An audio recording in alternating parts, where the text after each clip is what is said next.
मटर की फसल में फलियां पक रही हैं। और अगर आप 15 से 20 दिन में कटाई करने वाले हैं तो इस वीडियो को मिस बिल्कुल मत कीजिए, क्योंकि इस समय एक ऐसा काम है जो बहुत सारे किसान बिना सोचे समझे कर रहे हैं और उन्हें पता ही नहीं है कि इस एक काम से उनके 60 से 70 दिन के पूरे मेहनत का 15 से 20% हिस्सा बर्बाद हो सकता है, और वो भी कटाई से पहले, बिना किसी बीमारी के, बिना किसी कीट के, सिर्फ एक गलत टाइमिंग की वजह से।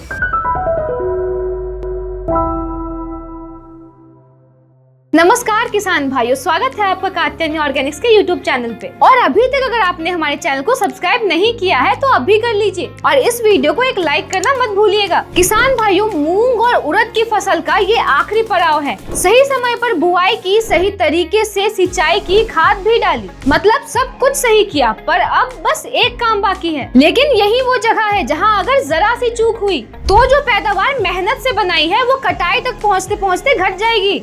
इसलिए आज इस वीडियो में हम आपको बताएंगे कि कटाई से पहले सिंचाई कब बंद करें, फली फटने की समस्या क्या है और कैसे रोकें, कटाई किस मशीन से और किस वक्त करें, और कटाई के बाद दाने को कैसे तैयार करें कि मंडी में सबसे अच्छा रेट मिले। तो किसान भाइयों, पहला और सबसे जरूरी काम है सिंचाई बंद करना, और यही एक बहुत बड़ी गलती होती है। बहुत सारे किसान भाई ये सोचते हैं कि जब तक फसल खेत में खड़ी है तब तक पानी देते रहो, लेकिन मूंग और उड़द की फसल में ऐसा सोचना गलत है, क्योंकि जिस वक्त दाना पकने की तरफ जा रहा है उस समय ज्यादा नमी दाने की क्वालिटी को खराब कर देता है। तो किसान भाइयों, चलिए बात करते हैं कि सिंचाई रोकने का सही वक्त कौन सा है।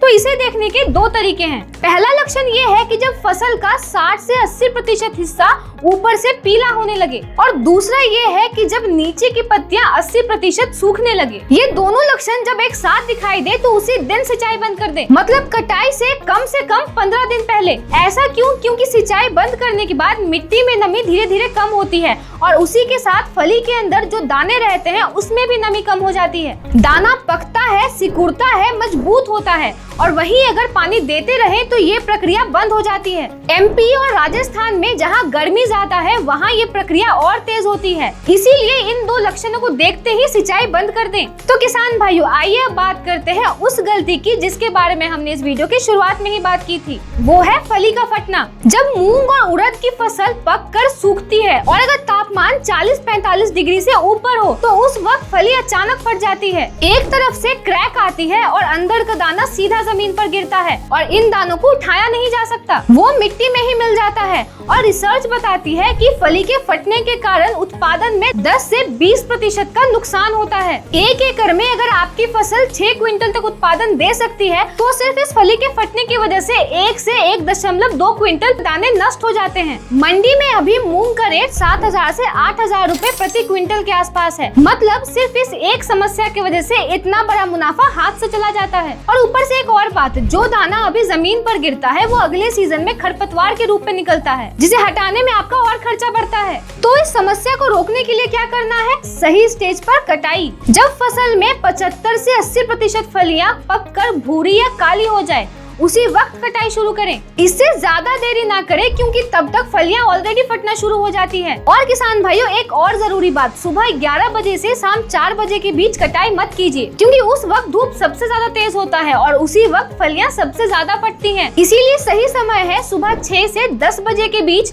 या शाम 5 बजे के बाद, क्योंकि इस वक्त टेम्परेचर कम होता है और इसीलिए फलियां थोड़ी नम होती है, जिस वजह से पौधे को हिलाने पर भी फलियां नहीं फटती। तो किसान भाइयों, आइए अब बात करते हैं कि कटाई कैसे करें, और ये हर जमीन के हिसाब से अलग अलग होता है। अगर आपके पास 1 एकड़ से कम की जमीन है तो आप लेबर बुला के हाथ से कटाई कीजिए। कटाई करने के बाद एक जगह इकट्ठा करो और थ्रेसर मशीन लगाओ। थ्रेसर दाने और भूसे को अलग कर देगा। और वहीं अगर आपके पास 1 से 5 एकड़ की जमीन है तो आप मिनी हार्वेस्टर का इस्तेमाल कीजिए। ये मशीन 1 एकड़ में जितना समय लेबर लेता है उससे 4 से 5 गुना तेजी से काम करता है। और अगर आपके पास 5 से 15 एकड़ तक की जमीन है तो आप मिनी कंबाइन हार्वेस्टर या फुल कंबाइन हार्वेस्टर का इस्तेमाल कीजिए। ये एक साथ कटाई भी करती है और दाना अलग भी करती है, और जमीन पर दाना गिरने का खतरा भी सबसे कम इसी मशीन में रहता है। तो किसान भाइयों, एक बात का खास ख्याल रखें कि जो भी मशीन यूज करे उसे सुबह के वक्त करे, और मशीन चलाने वाले को बोले कि धीरे चलाए, क्योंकि तेजी से चलाने पर फली फटने की समस्या बढ़ती है। बहुत सारे किसान भाई एक और गलती करते हैं कि थ्रेसर से दाना निकालने के बाद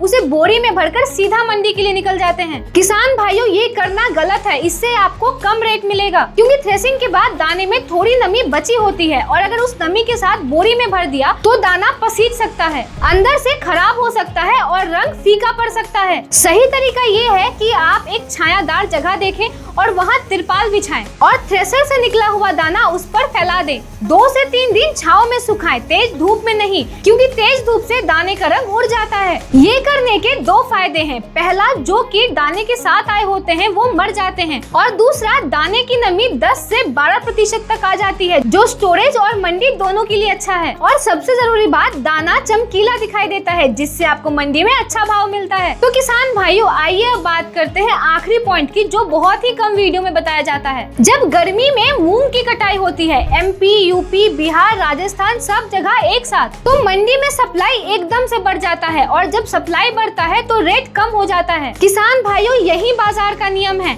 इसीलिए अगर आपने सही से दाना सुखाया है, नमी 10 से 12% है, तो फिर बेचने की हड़बड़ी मत कीजिए, 2 से 4 हफ्ते रुकिए, क्योंकि इतने में मंडी में सप्लाई कम हो जाता है और रेट ऊपर आता है। राजस्थान एग्रीकल्चरल कॉम्पिटिटिवनेस प्रोजेक्ट की रिपोर्ट बताती है कि मूंग की कीमत जून जुलाई में गिरती है और अक्टूबर में आके फिर ऊपर आती है। मतलब जो किसान भाई स्टोरेज कर सकते हैं उनको 1000 से 1500 रुपए प्रति क्विंटल का सीधा मुनाफा हो सकता है, पर एक शर्त पे, स्टोरेज सही होना चाहिए, साफ बोरी, नमी रहित कमरा और कीटों से सुरक्षा। तो किसान भाइयों, यही थी जानकारी मूंग और उड़द की फसल के बारे में। अगर आपको ये जानकारी अच्छी लगी हो तो हमारे वीडियो को लाइक करना ना भूलें और हमें कमेंट में बताएं कि आपके क्षेत्र में मूंग और उड़द की मंडी रेट क्या है। मिलते हैं अगले वीडियो में, धन्यवाद।